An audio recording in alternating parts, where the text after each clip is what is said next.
Pomidordan qanday qilib 3 barobar hosil olish mumkin? Ko'pchilik pomidor ekadi, lekin hamma ham undan yuqori hosil ola olmaydi. Aslida esa bir nechta oddiy agrotexnik usullar yordamida pomidor hosilini sezilarli darajada oshirish mumkin.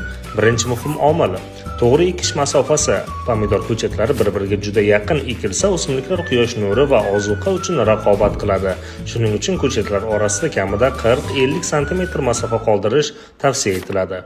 Ikkinchi muhim usul yon novdalarni olib tashlash. Pomidor o'sishi davomida yon tomondan ko'plab novdalar chiqaradi.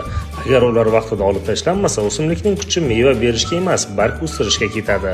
Shuning uchun ortiqcha novdalarni muntazam uzib turish hosilni ko'paytiradi. Uchinchi omil esa to'g'ri oziqlantirish. Pomidor, ayniqsa gullash va meva tugish davrida fosfor va kaliyga muhtoj bo'ladi.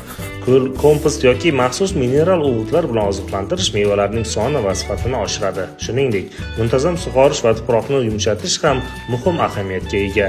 Namlik yetarli bo'lsa, pomidor ildizlari yaxshi rivojlanadi va o'simlik kuchli bo'ladi.